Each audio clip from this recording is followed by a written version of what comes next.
Kibuloy, magpakita ka na. So ano, inahamon kita Kiboy, pahinto mo nga ang probinsyano. Sabi, pahintuin si probinsyano. O, wala naman akong pakialam doon sa probinsyano yun. Stop! Hindi ako magsasalita. Ang galing. Napahinto mo pala ang Lindol eh. Apakayabang nyo pala eh. Ang galing. Ang galing. Nasaan na ba talaga si Kibuloy? Naghahanda na kami. Handa ba siya?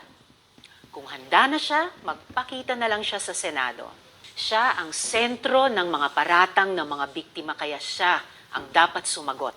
Because we're also looking at the Department of Justice issuing an Immigration Lookout Bulletin Order o Whole Departure Order. Magpapadala ako ng formal na sulat sa DOJ para sa mga ito. The subpoena has been issued by the Senate Committee in the competent exercise of its legal mandate.